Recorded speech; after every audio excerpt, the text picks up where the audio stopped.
तो नमस्कार दोस्तों, मैं दीपक नागर। दीपक इकोनॉमिक्स के इस चैनल पर आप सभी दोस्तों का स्वागत है। दोस्तों, इस चैनल पर हम डिस्कस करते हैं इकोनॉमिक्स के बारे में। इकोनॉमिक्स का चाहे वो कोई सा भी टॉपिक हो, उसको हम यहाँ पर डिटेल में डिस्कस करते हैं दोस्तों। तो दोस्तों, मैंने सोचा एक न्यू बैच स्टार्ट करने की, बेसिकली कि जिसमें हम क्या करें, लगभग इकोनॉमी का जितने भी एस्पेक्ट्स हैं ना, जितने भी एस्पेक्ट्स हैं वो सब यहाँ पर डिटेल में डिस्कस किए जाएंगे दोस्तों। ये जो बैच है एक तरह से ये किसी एग्जाम स्पेसिफाइड नहीं है दोस्तों। इसमें लगभग मैं जितने भी टॉपिक्स पॉसिबल है ऑल टॉपिक्स कवर करूंगा। अब इसमें आपका जो एग्जाम में जो टॉपिक आता है वो आप आराम से पढ़ सकते हैं, जिसके जो टॉपिक नहीं आता उसको छोड़ सकते हैं। सिंपल अपना अपना सिलेबस देखें। मैं तो इसमें जितना भी पॉसिबल टॉपिक हो, चाहे यूपीएससी का हो, चाहे स्टेट बीसीएस का हो, चाहे वो एसआई का हो, चाहे वो सीईटी का हो, या चाहे कोई और एक जूनियर अकाउंटेंट का कोई भी एग्जाम का हो, इसमें सारे टॉपिक कवर किए जाएंगे। आपको जो सिलेबस में है उसको आप पढ़ सकते हैं दोस्तों यहाँ पर डिटेल में। तो हम पढ़ेंगे यहाँ पर इकोनॉमी। तो सबसे पहले की बात तो दोस्तों सिलेबस। मैं सबसे पहले इकोनॉमिक्स का एक सब्जेक्ट का कुछ बात करना चाहूँगा। तो देखो, इकोनॉमिक जो सब्जेक्ट है वो अदर सब्जेक्ट जैसा नहीं है। अदर सब्जेक्ट काफ़ी आसान है। आप में से जितने भी लोग तैयारी करते हैं उन सबको लगता होगा कहीं ना कहीं कि ज्योग्राफी तो मैं पढ़ लूंगा, हिस्ट्री में पढ़ लूंगा, पॉलिटिकल साइंस में पढ़ लूंगा, लक्ष्मीकांत से, लेकिन इकोनॉमिक कहाँ से पढ़ूँ मैं, इकोनॉमिक कैसे पढ़ूँ? इसका कई सारे रीजन है। एक तो ये टफ सब्जेक्ट है, इसमें कोई दो राय नहीं है कि ये बाकी सब्जेक्ट से टफ है। इसका मेन रीजन है, इसका एक तो है ना, कंटेंट अवेलेबल नहीं है मार्केट में। कंटेंट क्या अच्छा अवेलेबल नहीं है, बुक अवेलेबल नहीं है। एक घूम फिर के एक ही बुक आती है, इसके अलावा कोई ऐसी कोई खास बुक वगैरह नहीं है। अब बुक भी जो है वो बिल्कुल अपडेटेड नहीं है। बाबा आदम के जमाने की बुकें लिखी रहती है, जबकि उससे पूछते नहीं है। जो इकोनॉमिक सब्जेक्ट है दोस्तों करंट अफेयर बेस्ड है। करंट अफेयर बेस्ड है, हर साल बदलता है। आपने किसी ने 2000 अगर 10 साल पहले कोई इकोनॉमिक्स पढ़ा होगा तो आज दोस्तों नियर टू जीरो वैल्यू है उसकी, नियर टू जीरो वैल्यू। क्यों? हर साल ये हर डे अपडेट होता है, हर साल बजट आता है, हर साल इकोनॉमिक सर्वे आता है, तो हर साल ये अपडेट हो रहा है, हर डे अपडेट हो रहा है। आपको इसको फुल अपडेट रखना पड़ेगा। आज दिन तक का भी, एग्जाम के 15 दिन पहले तक का भी एग्जाम में पूछा जाता है। तो बुक्स में क्या समस्या है? बुक्स में है ना कि ये क्या अपडेट नहीं है, इतना किसके पास टाइम है? एक बार बुक प्रिंट कर दिया, बस चल रहा है, ठीक है, किसी ने अपडेट किया तो ठीक है, नहीं किया तो भी ठीक है। तो इसलिए घूम फिर के बात तो यही आती है कि भाई ये एक टफ सब्जेक्ट है, इससे हम इनकार नहीं कर रहे, लेकिन हम क्या करेंगे, हम इसको इजी बनाएंगे। क्या करेंगे? इजी बनाएंगे। अब इसको इजी बनाने का दो तरीके दोस्तों। सब्जेक्ट को दो भागों में बांट लेंगे। हम क्या करेंगे, सब्जेक्ट को दो भागों में बांट लेंगे, दो पार्ट में एक तरह से। सबसे पहले तो देखो, ये पार्ट ए में हम बेसिक कंसेप्ट पढ़ लेंगे। बेसिक कंसेप्ट, बेसिक जो कंसेप्ट है वो अमर होते हैं, इमोर्टल होते हैं, ये कभी चेंज नहीं होते, न देश में न काल परिस्थिति कभी भी चेंज नहीं होते। बेसिक कंसेप्ट इकोनॉमिक्स का जो 1947 में था वो आज भी है, 20 साल बाद भी वही रहेगा, 50 साल बाद भी रहेगा। मैं अभी बताऊं बजट, तो बजट का बेसिक ढांचा अभी भी वही है जो पहले था। वही रेवेन्यू पार्ट था, वही कैपिटल पार्ट था, वही रेवेन्यू एक्सपेंडिचर, वही कैपिटल एक्सपेंडिचर था, वही रेवेन्यू इनकम, सब कुछ वही सिस्टम है, वही कॉर्पोरेशन टैक्स है, वही इनकम टैक्स है, सब कुछ। हालांकि इनकम टैक्स की स्लैब बदल सकते, लेकिन इनकम टैक्स का कंसेप्ट वही है आज भी। तो जो बेसिक कंसेप्ट होता है दोस्तों, चाहे वो बजट हो, चाहे वो बैलेंस ऑफ पेमेंट हो, चाहे वो जीडीपी का कंसेप्ट हो, चाहे वो सेक्टर्स ऑफ इकोनॉमी हो, वो सब एक ही रहते हैं, ये कभी नहीं बदलते, न इनमें कोई अपडेट होता है। बेसिक कंसेप्ट में कभी कोई अपडेट नहीं होता। तो हम क्या करेंगे, हमारा बल हमारे साथ पहले रहेगा बेसिक कंसेप्ट समझने पे। मनी क्या होती है, तो हम बेसिक कंसेप्ट समझेंगे। मनी आप समझ गए तो आप फिर वो जो डिजिटल करेंसी इंडिया लेके आ रहा है ना, ऑनलाइन मनी, वो समझ जाओगे। लेकिन बेसिक कंसेप्ट समझना पड़ेगा पहले, मनी का क्या काम होते हैं। तो बेसिक कंसेप्ट जितने भी टॉपिक वाइज है ना, जितने भी टॉपिक आपके सिलेबस में दे रहे हो, सबका बेसिक कंसेप्ट हम आराम से समझेंगे। फिर उसी का दूसरा पार्ट होता है करंट दोस्तों। करंट इकोनॉमी तैयार करने के हर साल दो तरीके होते हैं। एक तो हर साल बजट आता है, जिसमें पूरे भारत देश में अगले साल में गवर्नमेंट का क्या प्लान है, कितना इनकम, कितना एक्सपेंडिचर है, कौन कौन सी स्कीम चलाएगी, कई स्कीम में क्या क्या अपडेट आएगा, नई कौन सी स्कीम लेके आएगी, सब कुछ डिटेल में होता है दोस्तों बजट में। तो ये बजट पूरा इकोनॉमी का सार होता है, इसको हम पढ़ेंगे। फिर हम करंट अपडेट करेंगे इकोनॉमिक सर्वे से। आप लोगों ने इकोनॉमिक सर्वे का कई लोगों ने नाम सुना होगा, जिसने नहीं सुना कोई बात नहीं, मैं बता देता हूँ। साल भर का, जैसे कि मान लो ईयर शुरू होता है 1 अप्रैल से, हाँ, सुनने में अजीब लग रहा है, लेकिन बिल्कुल जो हम फाइनेंस में ईयर की बात करते हैं, फाइनेंशियल ईयर कहते हैं, वो 1 अप्रैल से स्टार्ट होता है, 31 मार्च तक चलता है। कैलेंडर ईयर जो 1 मार्च से जनवरी से चलता है, उसका हमको कोई लेन देन नहीं होता है इकोनॉमी में जब भी हम कहेंगे फाइनेंशियल ईयर, तुरंत 1 अप्रैल से 31 मार्च तक समझ जाओ। तो ये 1 अप्रैल से शुरू होता है, 31 मार्च तक समाप्त होता है, और 31 जनवरी को दोस्तों इकोनॉमिक सर्वे आता है। तो ये लगभग 9 से 10 महीने का डेटा इसमें पूरा अवेलेबल होता है। मतलब पिछले 10 महीने में पूरे इंडिया में इकोनॉमी से रिलेटेड हर सेक्टर में, हर टॉपिक में क्या क्या एक्टिविटी हुई, सब कुछ डेटा यहाँ पे डिटेल में रहता है। बेसिकली हमको इकोनॉमिक सर्वे पढ़ना रहता है। इकोनॉमी का सबसे मेजर पार्ट होता है इकोनॉमिक सर्वे। अगर आप लोगों का इकोनॉमिक सर्वे कमांड है, बेसिक कंसेप्ट आप पढ़ लिया, तो आप इकोनॉमिक सर्वे को समझ पाओगे तो सब कुछ करंट में अपडेट मिल जाएगा। इन दोनों को अगर हमने मिला के पढ़ लिया तो हमारा इकोनॉमिक्स सब्जेक्ट कंप्लीट होता है। जितना भी एग्जाम क्वेश्चन पूछते हैं दोस्तों, एग्जामिनर चाहे कोई भगवान तो होता नहीं है, वो तो ये धरती का ही लोग है, वो सब भी इसी इकोनॉमिक्स को पढ़ते हैं, जो गवर्नमेंट ऑफ इंडिया का ऑफिशियल डॉक्यूमेंट होता है। तो क्वेश्चन भी ऐसे पढ़ाते हैं। तो इसलिए जितने भी नए कंसेप्ट आते हैं इकोनॉमी के, सब कुछ यही आते हैं। तो ये इकोनॉमिक सर्वे को हम बेसिक से पढ़ेंगे तो जाके हमारा सिलेबस कंप्लीट हो जाएगा। ये हमारी रणनीति रहेगी। हम पहले इसको पढ़ेंगे, बेसिक कंसेप्ट पढ़ लेंगे, वहां पर फिर उसको फिर क्या करेंगे, इकोनॉमिक सर्वे से लिंक करेंगे। जैसे कि यहाँ पे बजट पढ़ा, अब बजट में कितना रुपए आया, कितना गया, सबसे ज्यादा टैक्स, कौन से टैक्स से इनकम हुई, ये सब इकोनॉमिक सर्वे में डेटा मिलेगा, तो उसको यहाँ से जोड़ देंगे हम। बैलेंस ऑफ पेमेंट में 2 अकाउंट होते हैं, करंट अकाउंट, कैपिटल अकाउंट। तो करंट अकाउंट में कितना पैसा आया, करंट अकाउंट में कितना डेफिसिट है, वो डेटा यहाँ से मिलेगा। इसको इससे हम लिंक करेंगे, तो दोनों को इंटरलिंक करके हम डिटेल में एक वो निकालेंगे, और उसको फिर हम कंपाइल करके आपको देंगे, और आपको उसको क्या करना है, स्टडी करना है। दूसरा, economic subject as a subject, economics as a subject math जैसा है, एज ए मैथमेटिक्स जैसा है। ये हिस्ट्री जैसा नहीं दोस्तों, जहां पर याद ही करना है, आपको याद नहीं आया तो नहीं बात। बिल्कुल कंसेप्चुअल है, बिल्कुल कंसेप्चुअल सब्जेक्ट है। जैसे मैथ्स में कंसेप्ट होते हैं ना, ऐसे इकोनॉमिक में कंसेप्ट होते हैं। अगर आपको बेसिक कंसेप्ट क्लियर है, बेसिक अंडरस्टैंडिंग क्लियर है, तो आपको कोई प्रॉब्लम नहीं आएगी। ये इकोनॉमिक सब्जेक्ट हिस्ट्री की तरह नहीं है, रटने वाला बिल्कुल सब्जेक्ट नहीं है। आपको इसमें कम से कम रटाएंगे, आपको इसको समझाएंगे। मैं आपको एक ही ब्रह्मास्त्र दूंगा, आपको इकोनॉमिक्स में कहीं भी लगा लो, आपको है ना काम बन जाएगा। वो हम पढ़ेंगे तब समझाएंगे। एक सिंपल डिमांड एंड सप्लाई का रूल होता है इकोनॉमी का, जो पूरी इकोनॉमी चलती है ना, सिंपल डिमांड एंड सप्लाई से चलती है, डिमांड और सप्लाई से चलती है। इसका मैं हर जगह एप्लीकेशन पार्ट बताऊंगा। चाहे जैसे रुपया गिर रहा है, अभी आप लोगों ने पढ़ा हुआ, रुपये गिर गया, 80 के पार चल गया, 82 चल गया, तो क्यों गया भाई, क्यों गया? ये डॉलर कल तक $1 76 का था, अब इसको ऐसा क्या जादू हुआ कि 82 रुपये हो गया? तो कुछ नहीं हुआ भाई, ये डॉलर की सप्लाई गिर गई, डॉलर की सप्लाई कम होगी, किसी कारण से डॉलर की सप्लाई बाजार में कम होगी। अब सप्लाई कम हो जाएगी तो बताओ उस चीज का भाव बढ़ेगा घटेगा? तो आप सब कहोगे जिस चीज की सप्लाई कम हो तो इसका भाव बढ़ता है, उसका भाव बढ़ता है, तो भाव बढ़ा तो डॉलर 182 रुपये का हो गया। डॉलर का भाव तो बढ़ रहा है 76 से 82, अब डॉलर की वैल्यू बढ़ रही है। पहले 76 रुपये देके $1 आता था, अब 82 रुपये देना पड़ेगा $1 के लिए, तो ये रुपये का भाव बढ़ गया। तो आप इसको जोड़ सकेंगे। तो इकोनॉमी एज सब्जेक्ट मैथमेटिक्स है, ये हमने पढ़ लिया। एक चीज और बताता हूँ, economics is all about data. आप इकोनॉमिक्स में इतने डेटा पाओगे, इतने डेटा देखोगे, इतने डेटा देखोगे कि आप समझ नहीं पाओगे कि क्या करें डेटा का। एक बार आप में से कोई भी जो इकोनॉमिक सर्वे आता है भारत सरकार का, डॉक्यूमेंट ऑफिशियल, खरीदे नहीं चाहे तो डाउनलोड कर लें, इकोनॉमिक सर्वे डाउनलोड कर लें। लेटेस्ट जो चल रहा है ये कौन सी ईयर का, 2022-23 का था, 2022-23 का। इसको देखें, इसमें आपको लगेगा कि यार इसमें तो लाखों डेटा है, millions of data is available. तो सर इतना डेटा तो कैसे याद होगा? डेटा लिखना पड़ेगा, डेटा बिना आप साबित नहीं कर सकते। भारत का भविष्य उज्जवल है, भारत $5 ट्रिलियन इकोनॉमी बनेगी, कैसे बनेगी? तो उसमें डेटा देना पड़ेगा ना कि भाई ये चल रहा है, आज के डेट में इतने ट्रिलियन डॉलर है, आने वाले टाइम में हम इतना पहुंचने जा रहे हैं, कैसे पहुंचेंगे? तो इसके लिए क्या करना पड़ेगा? इसके लिए हमको इन्वेस्टमेंट बढ़ाना पड़ेगा, कैपिटल। तो अभी कितना कैपिटल इन्वेस्टमेंट है कि उसको कितना बढ़ाना पड़ेगा, सब कुछ डेटा देना पड़ेगा दोस्तों। तो फिर कैसे बात बनेगी?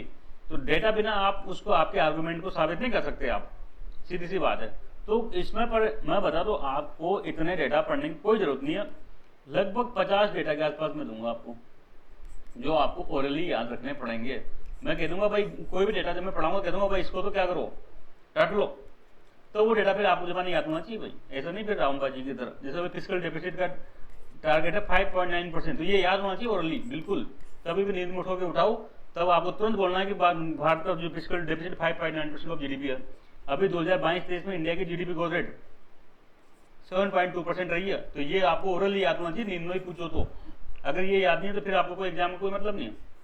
तो इसलिए हम सारा डेटा नहीं, कम से कम डेटा आपको बताएंगे, वही डेटा बताएंगे जो आपको याद रखना है, ओरली याद रखना है, जब वो एग्जाम में लिखने में काम आ सकता है, इवन जो प्री में क्वेश्चन पूछा जा सकता है। तो डेटा आप कम से कम याद रखें। आप तो कंसेप्ट पे ध्यान दें, डेटा तो मैं लास्ट में और जब पढ़ाएंगे तब हम बात कर लेंगे, भाई ये डेटा आपको याद रखना, आपको अपनी तरफ से बोझ नहीं बनना, न डेटा का टेंशन लेना, डेटा छोड़ दो, आप कंसेप्ट को ध्यान रखो। डेटा हम लास्ट में बता देंगे, भाई ये डेटा है, ये चीजें आपको याद रखनी है, इसको कैसे भी याद रखो, ये आपकी जिम्मेदारी बनती है। ठीक है, ठीक है। तो फिर हम आगे बढ़ते हैं, तो फिर हम सबसे पहले क्या करते हैं, सिलेबस। अब आप लोग जिस भी एग्जाम की प्रिपरेशन कर रहे हो, उसका सिलेबस उठाया गया। सबसे पहले देखो, कोई भी एग्जाम का सिलेबस आपको ओरली याद होना चाहिए। क्या होना चाहिए? ओरली मेमोराइज कर लेना चाहिए आपको। क्या कर लेना चाहिए? Orally memorise. सामने दीवार पर चिपकाओ, एक बार देखो, 2 बार देखो, 3 बार देखो, 4 बार देखो, 10-20 दिन तक देखते रहो। ये तो सिलेबस आपको ओरली याद होना चाहिए। नींद में उठा के पूछते ना, तो सिलेबस याद होना चाहिए। ऐसे ही आपको सिलेबस याद होना चाहिए। अगर आपको सिलेबस याद नहीं दोस्तों, तो सॉरी, आपको पढ़ने का मतलब बेकार है, बेकार की बात है। घर पर टाइम पास कर रहे हो, वापस गाँव जाओ, आराम से मस्त रह के मजे करो। तो सिलेबस तो आपको जबानी याद होना चाहिए, जबानी। और हमेशा सिलेबस पर फोकस रखना चाहिए दोस्तों। न सिलेबस से आगे पढ़ना चाहिए, न सिलेबस से कम पढ़ना चाहिए। सिलेबस से आगे भी नहीं जाना चाहिए, कम भी नहीं जाना चाहिए। कई बार ऐसा हो सकता है एक्सेप्शनल केस में कि सिलेबस के आगे भी क्वेश्चन पूछ लेते हैं, तो पूछ लेने दो यार। 100% कट ऑफ जाती है क्या? 100% कट ऑफ जाती है। इस डर से कि सिलेबस से आगे पूछ लेंगे, हम कितना पढ़ेंगे? सिलेबस तो वास्ट है, इकोनॉमी तो पूरा सब्जेक्ट पीएचडी करते हैं लोग बाग, उसमें पूरी दुनिया में चलती है, इतनी मोटी मोटी किताबें सैकड़ों, तो उतना थोड़ी संभव है ना। तो हमको तो न्यूनतम पढ़ना है, जनरल स्टडी के रूप में पढ़ना है। तो हम तो ये क्या सब्जेक्ट जीएस के रूप में पढ़ना है, जनरल स्टडी के रूप में। विशेषज्ञ नहीं बनना हमको। विशेषज्ञ बनना है तो भाई पढ़ाई छोड़ो, आराम से दिल्ली में स्कूल है, Delhi school of economics, admission लो, वहाँ पर एमफिल पीएचडी करो, मस्त रहो, फिर चल जाओ अमेरिका में लंदन स्कूल ऑफ इकोनॉमिक्स, आराम से रघुराम राजन बन जाओ, कोई दिक्कत नहीं है उसमें। तो हमको जनरल स्टडी पढ़ना है, तो हमको न तो सिलेबस से आगे जाना है, न सिलेबस से पीछे रहना है। सिलेबस छोड़ना नहीं है। जो चीजें सिलेबस में टॉपिक वाइज देखिए, वो सारा हमको याद होना चाहिए। तो ये आपकी जिम्मेदारी है। सिलेबस को आप 1 बार देखें, 2 बार देखें, 3 बार देखें, 4 बार देखें, 5 बार देखें। सिलेबस आपको ओरली याद होना चाहिए, चाहे कोई सा भी हो। दूसरा होता है ओल्ड पेपर। पुराने पेपर भी आपके पास टेबल पे हमेशा होने चाहिए, टेबल पे हमेशा होना चाहिए, और इसको बार बार देखते रहना चाहिए। क्या करना चाहिए? बार बार देखते रहना चाहिए कैसे क्वेश्चन पूछे जा रहे हैं। पुराने पेपर चाहे कैसे भी हो, या तो आरपीएससी के हो सकते हैं, वो यूपीपीसीएस में इकोनॉमी पूछते हैं तो वहां के हो सकते हैं, यूपीएससी में भी इकोनॉमी पूछते तो वहां के हो सकते हैं। कोई भी ये चिंता की बात नहीं है। हम आपको ऐसे पढ़ाएंगे, हमने बैलेंस ऑफ पेमेंट पढ़ा दिया, तो अब आप पूरे इंडिया का कोई भी एग्जाम हो, चाहे वो यूपीएससी हो, बीपीएससी हो, चाहे वो टीएनपीएससी हो, चाहे वो महाराष्ट्र पीएससी, कहीं का भी कोई भी पेपर उठाओ आराम से, कोई दिक्कत की बात नहीं। केवल वहां के स्टेट की न्यूज छोड़ के, वहां कोई अगर इकोनॉमी स्टेट का क्वेश्चन पूछा तो वो हम नहीं पढ़ाएंगे यहाँ पर। लेकिन अगर हमने आपको एक बार बजट पढ़ा दिया, तो अब आप मस्त रहो। अब आप कोई भी एग्जाम का सिलेबस पेपर चेक कर सकते हो। एग्जाम का सिलेबस पेपर वो होना चाहिए कि अगर लेवल 2 का, लेवल टाइप का। ऐसा नहीं फिर अब आप आज तीसरे का एग्जाम दे रहे हो तो आप कहीं वहाँ का बिहार की पटवारी का एग्जाम लेके आ रहे हो, ऐसा नहीं, फिर उसको हम कंसिडर नहीं करेंगे। आप स्टेट पीसीएस की तैयारी कर रहे हो तो आप यूपी पीसीएस का एग्जाम पेपर देख सकते हैं, आप यूपीएससी का पेपर देख सकते हैं, आप बिहार पीसीएस का पेपर देख सकते हैं, तो पीसीएस का पेपर देख सकते हैं, एमपीपीएससी का पेपर देख सकते हैं। ऐसा नहीं फिर वो कोई एसएससी में बाबा आदम के जमाने में कोई सवाल पूछा, वो उठा के यहाँ पे आगे बैंक में कभी पूछा, क्योंकि बैंक का सवाल पढ़ाया नहीं करना, समझ रहे हो बात को। तो आप तो केवल पीसीएस का, अगर पीएससी का तैयार कर रहे हो तो पीएससी के पेपर आराम से देखो, कोई दिक्कत नहीं है उसमें, वो आपके सोल्व होने चाहिए। तो पुराने पेपर देखते रहो।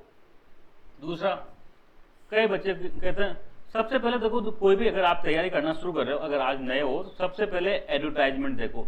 अगर आपने आज आरएस के एग्जाम की तैयारी करना शुरू कर रहे हो, तो सबसे पहले आज डाउनलोड करो एडवर्टाइजमेंट आरपीएससी की साइट से। कहीं जापानी कोई कोचिंग वाला नहीं देगा, कोचिंग वाले को हमेशा निर्भर मत रहो भाई कि हर चीज कोचिंग वाले आपको क्या करें, कोचिंग में चम्मच में स्पून फीडिंग कराए, नहीं। सबके पास स्मार्टफोन है, आरपीएससी की साइट सब जानते। आरपीएससी की साइट खोलो, उस पर एडवर्टाइजमेंट डाउनलोड कर लो आराम से, और उसको डिटेल से स्टडी करो। क्या करो? 1-2 घंटा डिटेल स्टडी करो। कौन कौन सी पोस्टें होती हैं उसमें, सब पूछते हैं, ये पोस्ट है वो पोस्ट, आप उसको ढंग से पढ़ो। स्पेशली नए बच्चों के लिए मैं कह रहा हूँ जिनको कम ध्यान है, कम नॉलेज है, लेटेस्ट में आए मार्केट में, तो वो डिटेल से स्टडी करो।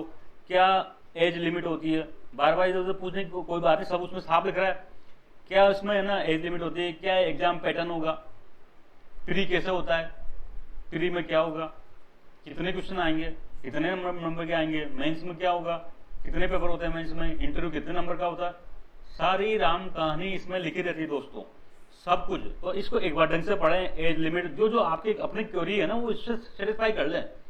आप टीएसपी को तो आप टीएसपी की वाली बात पढ़ लें, जिसको जो जो भी क्वेरी, कोई आपको अगर एज की दिक्कत नहीं तो आप एज वाला पार्ट छोड़ सकते हैं आराम से, कोई दिक्कत नहीं है। आपको कोई और दिक्कत है, जो भी इसमें दिक्कत, सब कुछ एडवर्टाइजमेंट में लिखा रहता है।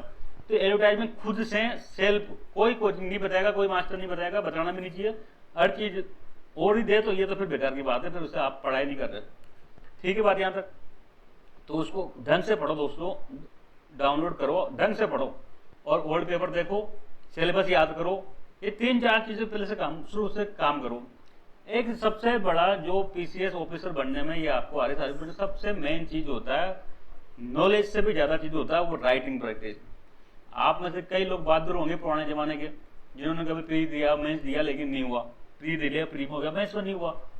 तो दोस्तों कोई भी कुछ भी कहे, चाहे सीनियर कहे, जूनियर कहे, कोई कलेक्टर बन गया वो कहे, कलेक्टर बनने किसको 5 साल हो गए वो कहे, कुछ भी कहे, आपको राइटिंग प्रैक्टिस होनी चाहिए। आपको क्या होता है, देखो प्री होता है एग्जाम, प्री ओनली क्वालिफाइड, काफी कई 10 गुना से लगभग पास करता है इसमें। फिर मेंस होता है, मेंस फिर इंटरव्यू होता है, लगभग इंटरव्यू 100 मार्क्स का होता है और मेंस 800 मार्क्स का होता है। तो दोस्तों प्री में तो काफी जो पास होते हैं, यहां से कुछ भी डिसाइड नहीं हो रहा, ना यहाँ से आपकी रैंक, ना आपसे सिलेक्शन, न तो आपकी रैंक यहां से डिसाइड होती, ना आपकी सिलेक्शन डिसाइड होता। बस प्री है, 200 नंबर का प्री है, समझ लो 150 क्वेश्चन आते हैं, 200 नंबर का प्री है, इसमें लगभग 90 नंबर, कभी 100, कभी 95, कभी 80 के आसपास कट ऑफ जाती है। ठीक है, 50% के बाद अगर आपके पास 150 नंबर आ रहे हैं तो क्या काम के हैं, कोई काम के नहीं, यूजलेस है। जिसके प्री में बहुत ज्यादा नंबर आ रहे हैं वो बेकार की बात है, उसको नहीं आना चाहिए था। आपको यहाँ पर प्री में 110 नंबर तक आना चाहिए, ताकि आप 100% श्योर हो जाओ कि मेरा प्री पास हो गया। बस इससे ज्यादा प्री की नॉलेज नहीं चाहिए दोस्तों। अगर प्री में आप नंबर लाके बात पूरी बता रहे हो तो कोई मतलब नहीं है वो इसी से की बगाड़ने का। सब कुछ डिपेंड होता है सिलेक्शन मेंस से, कैसे डिसीजन होता है सिलेक्शन मेंस से। ये 800 मेंस है, जिसके जरा नंबर आएगा वो मेंस सेलेक्ट होकर इंटरव्यू में जाएगा। अब इंटरव्यू के नंबर से दोस्तों रैंक डिसाइड होती है। किसी बच्चे के 100 में से 80 भी आ सकता है, 85 भी आ सकता है, किसी के 50 आएगा, तो ये 35 नंबर से रैंक डिसाइड होगी। किसी के पास रैंक आ रही है, किसी के 800 भी रैंक आ रही है दोस्तों। तो ये रैंक है ना जो इंटरव्यू के नंबर से डिसाइड होती है, और जो सिलेक्शन होता है वो मेंस के नंबर। अगर मेंस में आपका अच्छा स्कोर है तो आप यहाँ 50 आ रहे तभी आपका सिलेक्शन हो जाएगा, लेकिन आपके रैंक नहीं आएंगे। रैंक आपके 700, 600, 500, 800 के पास आएगी। तो इसलिए सबसे इंपॉर्टेंट इस एक तैयारी का पार्ट होता है मेंस का एग्जाम, जिसमें 4 पेपर होते हैं। काफी इंपॉर्टेंट यही होता है। अभी मेंस में क्या दिक्कत आती है, मेंस में 4 पेपर होते हैं, 3-3 घंटे के होते हैं, 3-3 आवर के होते हैं। ठीक है, एक तो हम क्या करते हैं, पेपर पूरा नहीं कर पाते। कई लोग तो पेपर पूरा नहीं कर पाते, क्यों, राइटिंग प्रैक्टिस नहीं है। 3 घंटे तक रेगुलर नहीं लिखा जा रहा भाई, 3 घंटे तक रेगुलर नहीं लिखा जा रहा। काफी बड़ा पेपर होता है, सिलेबस वास्ट होता है, पेपर भी कुछ जानबूझ के बढ़ा देते हैं, ज्यादा लिखना पड़ता है। तो 3 घंटे में हमसे पेपर ही पूरा नहीं हो पाता। जब हमसे छूट ही गया 20-20, 30 नंबर का 4 पेपर में 100 नंबर के, तो हम तो दौड़ के वैसे ही बात होगी, तो हमारी बात बेकार है। तो सबसे पहले पेपर कंप्लीट करना है।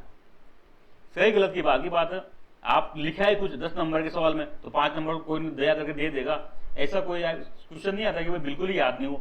मोटा मोटी थोड़ा बहुत सबको पढ़ाई लिखा होता है, किसी को उसमें 7 नंबर आते हैं, किसी को उसमें 5 आते हैं, लेकिन 5 तो आएंगे ना। तो पेपर कंप्लीट करना पहली कंडीशन होती है।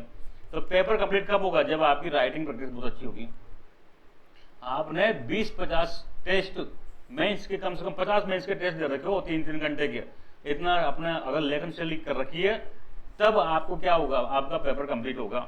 अगर आपका पेपर कंप्लीट ही नहीं होगा तो फिर तो आप से बाहर। दूसरा, पेपर तो कंप्लीट करना है, लेकिन बढ़िया राइटिंग लिखनी, बढ़िया मतलब राइटिंग शैली लिखनी है, राइटिंग स्किल बढ़िया होनी चाहिए, राइटिंग स्किल बढ़िया होनी चाहिए। मतलब उत्तर तो आपने लिख रहा है, जैसे कि मैं बताऊं कि भारत के जो गवर्नेंस सिस्टम में या में राष्ट्रपति की क्या महत्व होता है, प्रेसिडेंट का क्या महत्व होगा, प्रेसिडेंट पोस्ट का। सिंपल सा क्वेश्चन पूछा मैंने। अब इसको सबको पता है राष्ट्रपति का सब महत्व क्या है, राष्ट्रपति का क्या ड्यूटी होती है, कमांडर चीफ होता है, फर्स्ट सेक्रेटरी, सब कुछ पता है। लेकिन कोई इसको बहुत बढ़िया लिखेगा, कोई बेस्ट लिखेगा, कोई गुड लिखेगा, कोई इसको बेकार लिखेगा। ये 10 नंबर का क्वेश्चन है, तो किसी के इसमें से 7 आ सकते हैं, किसी के इसमें 5 आ सकते हैं, किसी को हो सकता है 3 आ सकते हैं। तो ऐसे एक एक क्वेश्चन में 2-2 नंबर का, 1-1 नंबर का अंतर पड़ा, तो एक पेपर में ऐसा हो सकता है 20 नंबर का अंतर पड़ जाए, तो 4 पेपर में 80 नंबर का अंतर पड़ गया, तो ये 80 नंबर का सिलेक्शन होगा, फिर आप कहाँ दौड़ से बाहर हो। तो हमको क्या करना है, आंसर की क्वालिटी में सुधार लाना है दोस्तों। ऐसा नहीं फिर हवा में कुछ भी चिपक दिया कि देखो भारत के सोशो इकोनॉमिक डेवलपमेंट में बजट की इंपोर्टेंस। जैसे कि सिंपल एक क्वेश्चन में इकोनॉमी का पूछूं, भारत के सोशो इकोनॉमिक डेवलपमेंट में बजट का इंपोर्टेंस। अब इसमें पूछा क्या है, आप लिख क्या रहे हो, पूछा क्या है आप लिख क्या रहे हो, इसमें बजट का इंपोर्टेंस पूछे है सोशो इकोनॉमिक डेवलपमेंट में। इसमें बजट के कंपोनेंट नहीं पड़े पूछे, रेवेन्यू, कैपिटल, फलाना देन का, ये नहीं पूछा, इसका इंपोर्टेंस पूछा है। तो वो इंपोर्टेंस अगर आपने सही लिख दिया तो आपको नंबर बढ़िया मिलेंगे, नहीं तो आपको 10 में से 3 टिका देगा, वो 2 टिका देगा। तो फिर उसको स्किल कैसे आएगी, स्किल आएगी दोस्तों सब कैसे आएगी, ये सब आएगी राइटिंग प्रैक्टिस से। राइटिंग प्रैक्टिस से आपके क्या होगा, स्पीड बढ़ेगी, स्पीड इंक्रीज होगी, आपको लिखने की आदत पड़ जाएगी। अभी कई लोगों से मैं कहूँगा आप है ना गाय पर निबंध लिख के लाओ सबसे सीधा, वही आपको लिखने में दिक्कत आएगी। 300 शब्द में, 400 शब्द में, कहीं को लिखने की आदत नहीं है। 10 साल पहले लिखा था 10वीं बोर्ड में, 12वीं बोर्ड में लिखा था, उसके बाद लिखने की प्रैक्टिस खत्म हो गई, तो स्पीड इंक्रीज होगी राइटिंग प्रैक्टिस। साथ में धीरे धीरे स्किल आएगी। देखो एक क्वेश्चन में अगर आप आंसर लिखोगे तो आपको स्किल नहीं आएगी, धीरे धीरे आप खुद ही मचते जाओगे। आपने आज एक आंसर लिखा, उसको चेक कराया, दूसरा लिखा, तीसरा लिखा, चौथा लिखा, फिर साल में 2 महीने, 3 महीने, 6 महीने तक प्रैक्टिस करी, तब जाके आपको अपडेट हुआ। तो क्या करना है, राइटिंग प्रैक्टिस आज से करना है। अगर सिलेक्शन होना है तो, नहीं होना तो कोई बात नहीं, घर आराम से गांव जा सकते हैं, फ्री है, आजाद है। तो राइटिंग स्किल आप प्रैक्टिस करो स्टार्ट से ही। कुछ लोग कहते हैं पहले पढ़े तो सही, फिर क्या लिखेंगे क्या, फिर क्या हमें तो अभी नॉलेज नहीं है, जीरो है हमारा, तो हम तो आज ही कोचिंग शुरू करने हैं, तो हमको क्या प्रैक्टिस लिखे। तो मैं बताऊं भाई, आप सिंपल लिखो। सिंपल सा एक क्वेश्चन देता हूँ कि एक अच्छे प्रशासक में क्या गुण होने चाहिए। अब ये तो कोई किताब में नहीं लिखा होगा ना, ये तो कोई किताब में नहीं पढ़ाएगा, ये कोई आपको ही पता है। एक अच्छा जो प्रशासक होता है, आपने देखा, जिला कलेक्टर देखी, पोस्ट देखी है, उसमें क्या गुण होने चाहिए, ये इस पर आप है ना एक काम करो, 100 शब्द में लिखो बस। ऐसे इजी टॉपिक पे लिखो ना। मोदी जी फ्रांस जा रहे हैं, अभी तो न्यूज में चल रही है, तो भारत फ्रांस की यात्रा से मोदी जी क्या हासिल करना चाहते हैं, या उसके बारे में इंडो फ्रांस में सिंपल लिखो भाई, इतनी तारीख को गए, इतनी तारीख हुआ, ये डिबेट हुई, ये उस पर एग्रीमेंट हुआ, वो चीजें लिखो ना सिंपल। ज्यादा डिटेल काम क्यों जाते हो, कॉम्प्लेक्सिटी में मत जाओ ना। पर इस बार में क्या होगा, आपको राइटिंग की प्रैक्टिस पड़ेगी। राइटिंग की प्रैक्टिस को जनरल लिखो। भारत की जो शिक्षा प्रणाली में अच्छे टीचर की क्या इंपोर्टेंस है, ये लिखो। कुछ भी लिखो, पर आप लिखो दोस्तों, राइटिंग की प्रैक्टिस करो, राइटिंग प्रैक्टिस करो।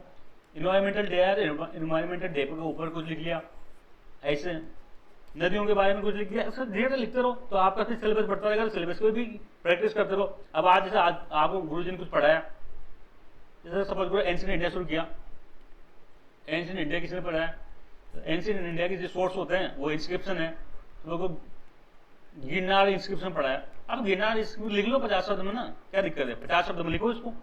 तो ऐसे आप ऐसा काम कर सकते हैं, ऐसी पढ़ाई कर सकते हैं। तो यहां तक तो हमारी दोस्तों बात होगी, ये होगी बेसिकली बिल्कुल सिंपल बात मैंने आपको बता दी। सिलेबस वगैरह सब डिस्कस हो गया। अब हम अगला जो पढ़ेंगे, बेसिकली हमारे पढ़ाने का सबसे पहला तरीका होगा चैप्टर 1 पढ़ेंगे हम। चैप्टर 1 जो हमारा रहेगा वो इंट्रोडक्शन का रहेगा दोस्तों। क्या रहेगा, इंट्रोडक्शन। इंट्रोडक्शन में हम सिंपल पढ़ेंगे। सबसे पहले तो डेफिनेशन क्या होती है भाई, इकोनॉमिक्स किसको कहते हैं, क्या इसका महत्व, कैसे इसकी स्टार्टिंग हुई।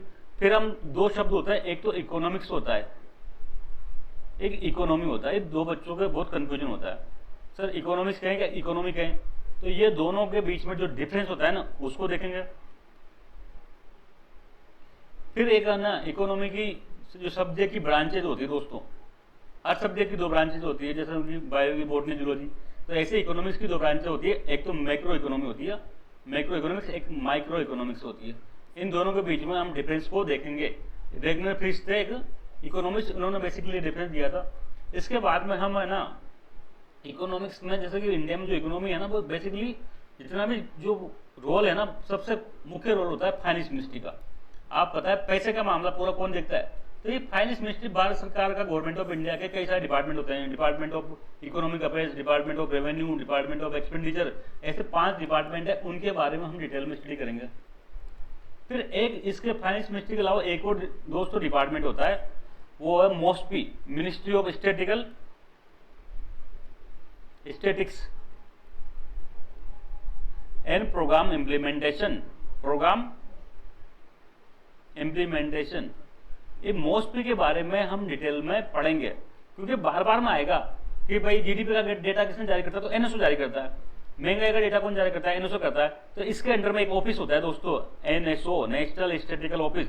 इसकी हिस्ट्री देखेंगे। ये एनएसओ बहुत इंपॉर्टेंट संस्था है, जितने भी इकोनॉमिक्स में डेटा जारी होते हैं ना, ये एनएसओ ही करता है बेसिकली। थोड़ा बहुत इसके बारे में देखेंगे, और थोड़ा बहुत एक उद्योग इंडस्ट्री को प्रमोट करने के लिए एक मिनिस्ट्री होती है, कॉमर्स एंड इंडस्ट्री मिनिस्ट्री। ये उद्योग एवं वाणिज्य मंत्रालय के बारे में हम देखेंगे। तब फिर हमारा क्या होगा, इंट्रोडक्शन का, फिर इसके बारे में और एक दो चीजें पढ़ेंगे, जैसे सेक्टर्स ऑफ इकोनॉमी के बारे में पढ़ेंगे। इकोनॉमी के 3 सेक्टर होते हैं, प्राइमरी, सेकेंडरी, टर्सरी, या इसको कई बार एग्रीकल्चर, इंडस्ट्री, सर्विसेज सेक्टर कह देते हैं, वो पढ़ेंगे हम। फिर है ना, जो इकोनॉमी का सिस्टम होता है ना, वो पढ़ेंगे। बेसिकली 3 सिस्टम होते हैं, कैपिटल पूंजीवाद पढ़ा होगा आपने, या मार्केट इकोनॉमी पढ़ेंगे। मार्केट इकोनॉमी दोनों एक ही बात होती है। एक सोशलिज्म, समाजवाद, सोशलिज्म सिस्टम होता है। इंडिया में दोनों को मिलाया तो हमने क्या बनाए, हमने मिक्स्ड इकोनॉमी बनाई। मिक्स्ड इकोनॉमी आप लोगों ने पढ़ा होगा ना, भारत ने आजादी के बाद मिक्स्ड इकोनॉमी को पालन किया गया। इन दोनों का मिक्सचर था। तो ये इकोनॉमी के क्या होते हैं, सिस्टम होते हैं। इसके बारे में पढ़ेंगे, तब फिर हमारा ये चैप्टर कंप्लीट हो जाएगा। तो दोस्तों आज के लिए इतना ही, जल्द हम मिलेंगे, तब हम इसके बारे में थोड़ा डिटेल में डिस्कस करेंगे। तब तक के लिए थैंक यू, जय हिंद।